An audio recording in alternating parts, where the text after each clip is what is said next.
Well, hello everybody, and a very, very warm welcome to my channel. My name is Louise Savage of Louise Savage Muses. A warm welcome if you're a returning viewer, and an equally warm welcome if you are viewing for the very first time. So I have had another sumptuous reading month. I've realised that I've read quite a lot of sort of quite creepy, unsettling novels. I don't know whether that's to do with the time of year, the change of the seasons as we move into autumn here in the UK. Don't know. I'm just going to hutch myself up a bit and get a bit more comfortable. That's better. So the very first novel I read this month was Laura by, I'm trying to remember what her first name is, Caspary. What is her first name? Vera, that's right. So Laura by Vera Caspary, and you can probably see why I bought this book. I picked it up in a charity shop some time ago, and the picture on the front just totally grabbed me. And it's a very, as the cover suggests, it's a very 40s period, Raymond Chandler-esque style novel, a thriller in the true sense of the word, and it really did keep me on the edge of my seat. There's a lot of twists and turns in it. It opens very dramatically with the body of Laura on the ground. She's been shot. She's at the door of her own apartment, and the description of her body and the blood in particular seeping into her clothing is just really graphically beautiful. Sounds like the wrong adjective, but it is beautifully drawn. So that immediately, had me sucked into the novel. And so what the novel does is it sort of looks at one of her friends, at the police detective who's sent to investigate her murder, and also her fiance, who seems a little bit you sort of kind of suspicious of him, because he doesn't seem like the sort of person that she would necessarily be drawn to. In fact, all the characters are, the narration flips between different men. They're all male narrators, and you don't feel you can really particularly trust anybody's viewpoint about her. And I wonder, I mean, I read a little bit about Vera Caspary, and one of the things I discovered about her was that she was making a living out of writing in the 1930s, during the Great Depression in America. And there are sort of, it's documented that she struggled with the relationships she built with men in that environment, and the idea of a woman struggling to cope on her own and make her own living, and who can you trust? So I think there's probably quite a bit of not personal experience, but sort of her attitudes towards men, I think, come through very strongly in this novel. So it's really strong in terms of that kind of theme of looking at how a woman operates in a man's world, and how in the 1940s you would become independent as a woman. One of the things I found quite unsettling was the attitude towards obesity in this novel. One of the characters is fat, and it keeps being referred to over and over again. And I don't want to give any spoilers, but the implication I felt was that you can't trust someone who's fat. You can't, and it really reminded me of the negative attitudes towards body image when I was a child. It's sort of, those attitudes were still abroad in the 1960s, 70s when I was growing up. So I could kind of relate to it, but it left me feeling very uncomfortable. So it does come with that kind of little bit of a warning, really, in terms of sort of body shaming or cliches about sort of stereotyping a particular body type to have a particular personality, which I find quite offensive, really. So anyway, that was Laura. So I do, despite that, I really recommend it as a very tautly written, twisty, clever thriller with some, actually, despite what I've said, some very good characterization. And then I read Nineveh by Henrietta Rose Innes, and this was my book of the month for September. because it was just so unusual. It's written, she's a South African author, and as you can see, there's loads of bugs exploding out of this face here, because the main character in this story, she's called, her surname's Grubb, Katja, that's it, Katja Grubbs. And she is a pest control expert, and she has her own business running this pest control company. And the whole idea is that she doesn't destroy the creatures that she removes from buildings and gardens and trees and what have you. She deals with, dispatches with them humanely. She works with her nephew, who's in his late teens, and that's a really lovely relationship, I felt. And this is a novel really about property, because and land ownership, because she's working on, I think it's Cape Town. Yes, it is. She's working on the novel sort of focuses on her getting this job, which she really wants, because she knows there'll be some good money in it, and she also knows she'll get somewhere nice to stay for a little while. There's a new development that's been built on the outskirts of Cape Town, and the property developer hasn't been able to sell the flats and houses because there's been this pest that has come up, and nobody will quite tell Katja exactly what this creature is. But anyway, she's employed to go and get rid of it. And I just loved, you've got this very pure white, untouched, beautiful apartment block, which is there for affluent people, and yet nobody can live in it, and Katja moves in and sort of, you know, tries to do her job. So I loved all of that, and surrounded by this new housing development is swampland and the sea, and you've got shanty towns, and so you're really looking at the contrast between the way you can have one area of a city that's very affluent, literally abutting an area where you've got great poverty. So it's political in that sense, and it's looking at the question of land ownership and who owns what. And also Katja's personal story is really interesting. So she's got a very sort of dysfunctional relationship with her father. She's very close to her sister, but they have different perspectives on their childhood. She's got a mother who she believes to be dead. So there's all of that going on as well. And I thought it was really well written and just very, very unusual. I really loved it. And then I've never read The Taxidermist's Daughter by Kate Mosse. And I, as you may be aware, if you've been watching my channel for a while, I really, really enjoyed her recent series. I can't remember. The Ghost Ship was the last one, and I'm trying to remember what it's called. The Joubert Chronicles or whatever. Anyway, and I know she's got another one, I think has just come out. So I fancied this. It felt like I fancied something a bit gothic, and this is a very gothic novel. And if you haven't read it and you want to snuggle up with a book that you just don't want to put down, it's so tightly plotted, and there are lots of twists and turns in it. There's a mystery to solve. It's set in 1912 in a village in Sussex. And Kate Mosse lives in that area, so she knows the area really, really well. And you can see there's a map at the beginning of the Fishbourne Marshes, which is this area. There's a little estuary here.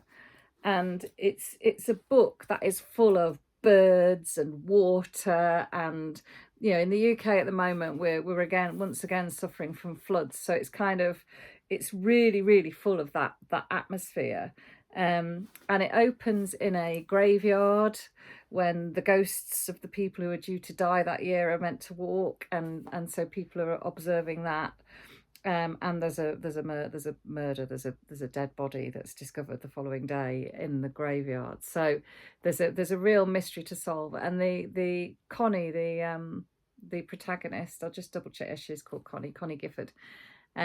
She is a really feisty, interesting, unusual child who has suffered from severe memory loss. She can't remember anything from her childhood. She's her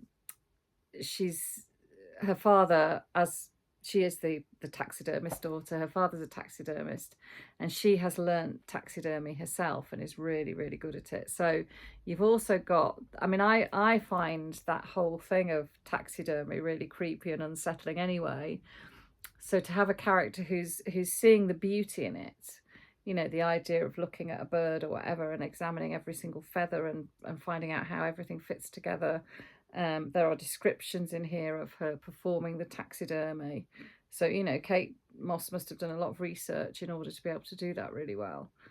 And a whole bunch of characters, some sinister, some there's a love interest that appears for Connie. And I really, by the time I'd finished reading the book, I really felt like when I just opened the map and looked at it just now, at pretty much every building that's referenced on there, I can picture in my head, particularly the house where Connie lives, because you spend quite a lot of time pacing that house. So yeah, I thought it was absolutely pitch perfect for this time of year, this book. And then continuing my sort of relationship with creep. I can't believe I love William Trevor. He's an Irish writer, and I have read quite a few of his novels and short stories now. And I don't know why I've never read this one, because I think this is an absolute masterpiece. It focuses on a young girl called Felicia. I think she's about 17 when the novel starts, and she's never really had a boyfriend. She's not totally comfortable in her own body, and she meets a young man at she's actually outside the venue, but it's a friend's wedding, and she falls in love with him, and he, you know, seems to reciprocate. She's living with her father and her brothers in a very sort of male household, and this young man has to leave and go to England. And she decides that she's going to pursue him. She's going to try and find where he is because she wants to be with him. So that's the journey, Felicia's journey. It's her journey to the Midlands to try and track down this boyfriend, who all she knows about him is that he's working in a lawnmower factory.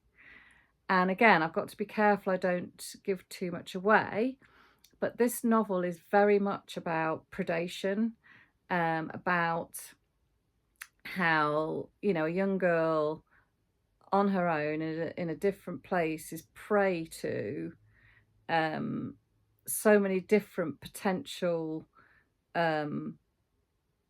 problems, people who are going to take advantage of her. So there's a community of god squatters. There's a man who she comes across who becomes very, very important in the story, who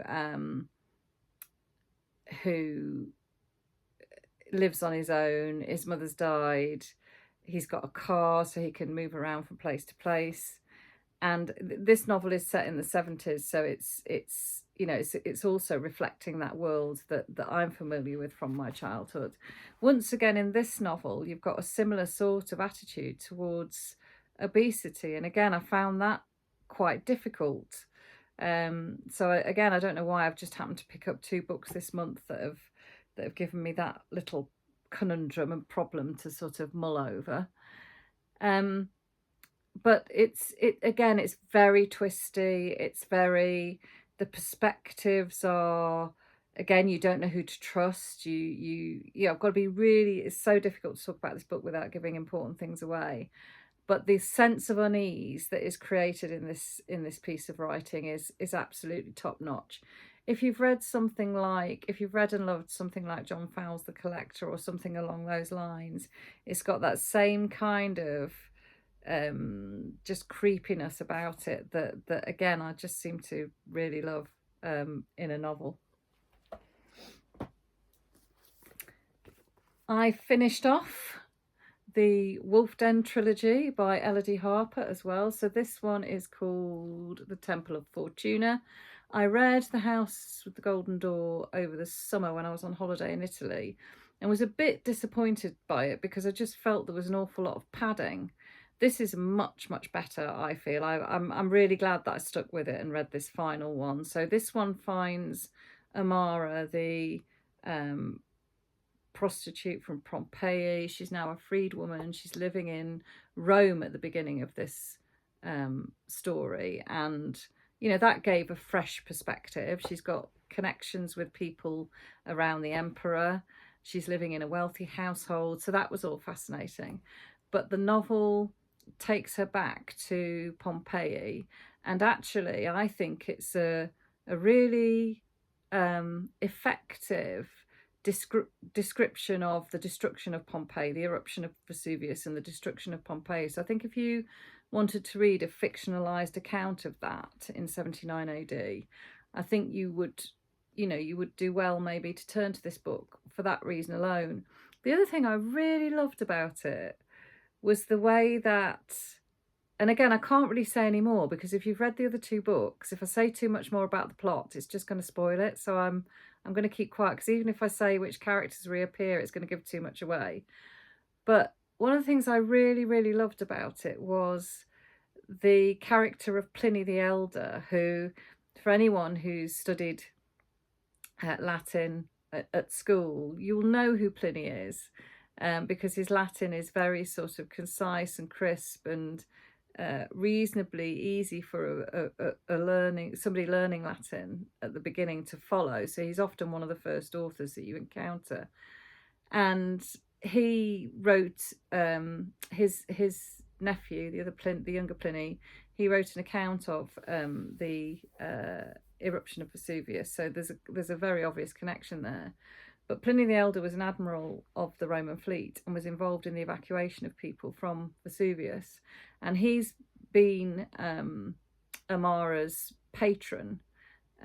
He put forward the money to free her.